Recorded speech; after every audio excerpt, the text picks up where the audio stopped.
Shalom, chers amis, nous allons réfléchir ensemble et étudier ensemble des moments vraiment, des points très importants qui sont liés au Shabbat. Voilà, et donc on a une rubrique que nous avons appelée Saveurs du Shabbat sur ma chaîne YouTube que je vous invite à aller voir. Vous pouvez bien sûr écouter tous les shurim. Et donc dans ce chapitre-là, on arrive au chapitre 5 ici qui est le repas du Shabbat. Le repas du Shabbat, on nous dit tu appelleras le Shabbat Oneg. Rabbeinu Bechaye dit tu appelleras le Shabbat Oneg, c'est-à-dire un délice. Donc celui qui fait du Shabbat un délice, on appelle ça Oneg Shabbat, il recevra lui aussi un cadeau donc magnifique, sans limite. Voilà. Chaque juif a l'obligation de respecter Shabbat et de profiter du Shabbat, c'est Oneg Shabbat.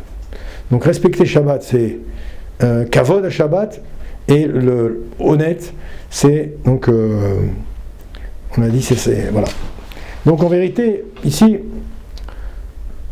le Kavod du Shabbat, il se réalise à travers les préparatifs qu'on va faire avant Shabbat.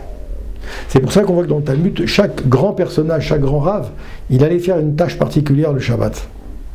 Par exemple, laver, bien s'habiller, avoir un bon cuisinier, etc. Alors que le Oneg Shabbat se réalise à travers les actions effectuées pendant Shabbat. Alors qu'avant, c'est du Shamor. Shamor Shabbat. Donc, est-ce qu'on a l'obligation de manger de la viande Shabbat? Il y a des gens, des fois, qui ne mangent pas de viande. Il faut s'empresser d'honorer le Shabbat de la meilleure possible que ce soit. Bien qu'il n'y ait pas d'obligation de manger de la viande Shabbat, il est conseillé d'en manger ou d'en boire un petit peu. D'accord? Au niveau du poisson, on nous dit ici qu'on réalise la mitzvah de Oneg Shabbat, oui, en mangeant également du poisson. C'est marqué dans le Maral de Shabbat, à la page 11. Il est bon d'en manger au moins pendant les 3 repas de Shabbat. D'accord? Carrément, donc c'est 3 repas de Shabbat, au moins au repas du vendredi soir et du samedi matin, c'est déjà une bonne chose. Néanmoins, celui qui n'aime pas le goût du poisson ou de la viande, il n'a pas besoin de se forcer à en manger. Il n'y a pas d'obligation de manger Shabbat, la viande, ni le poisson. D'accord? Donc chaque Shabbat, il a été donné pour un plaisir et non une souffrance. Donc de là, on apprend que, effectivement, il n'y a pas de...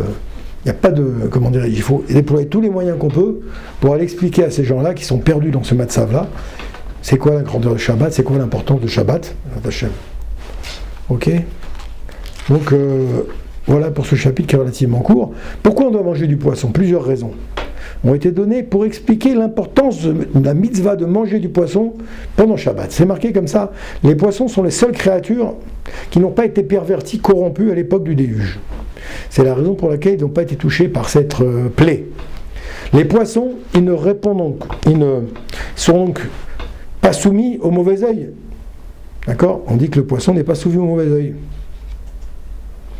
Et donc, les poissons vivent cachés des hommes et des honneurs. Ils ne sont pas donc soumis au mauvais penchant. Oui. Les poissons possèdent un niveau de sainteté supérieur. C'est la raison pour laquelle ils ne récitent pas de shrita. Pourquoi on ne fait pas le shrita? Un poisson pourri, on l'attrape, le coup, non. On ne fait pas parce qu'ils ont justement, nous explique ici le Rav, qu'ils ont un niveau supérieur de Emouna et de Madrigot.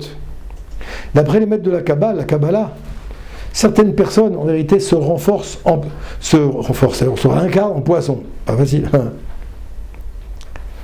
Ouais. En fait, il y a plusieurs possibilités. Donc, on nous dit ici, pour terminer, que certaines personnes se réincarnent en poisson. Et lorsque nous mangeons le poisson le Shabbat, nous libérons les étincelles divines, donc qu'il y a directement, ouais, et d'âme et ce que ça peut contenir. Deuxième chose, pour la partie des chalot, ça aussi c'est important pour les femmes, on va faire juste au début parce que c'est un petit peu long, on reprendra sur un prochain cours. C'est marqué que les moyens de subsistance sont fixés à Rosh Hashanah, d'accord, donc 5 fois le montant qui est noté, voilà. Les dépenses et l'honneur de Shabbat, de Yom Tov, et celles pour l'étude également. Ouais. Donc, je reviens à nos histoires, à ce qui s'est passé. Donc, les poissons, ils ont plusieurs vertus. les poissons, ils sont dans les seuls fleuves. Non, les poissons, c'est les seules créatures à ne pas avoir été pervertis à l'époque du déluge. Ils n'ont pas participé. Alors, pour terminer, d'après les maîtres de la Kabbale, certaines personnes, ils vont se réincarner en poissons. Ouais.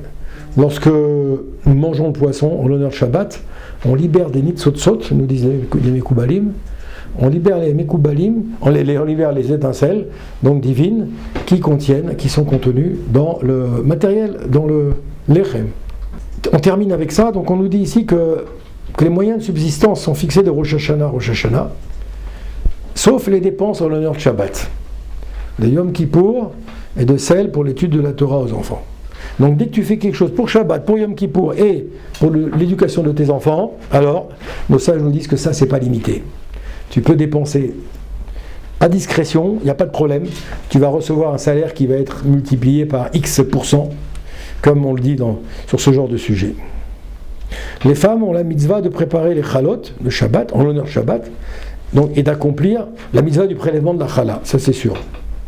Mais cela étant, ça rentre également dans la mitzvah du respect, le kavod du Shabbat. Le kavod, on appelle ça le respect, et le kavod du Shabbat. Donc c'est important pour la femme de réaliser cette mitzvah en récitant la bénédiction sur la chala.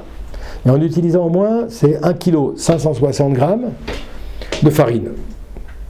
Si elle cuisine moins que 1 kg 560 g de farine, alors, faire de la pâte, etc., alors elle sera dispensée de cette mitzvah-là. Voilà les amis, passez un bon Shabbat, c'est le cas de le dire. Shabbat shalom et au revoir.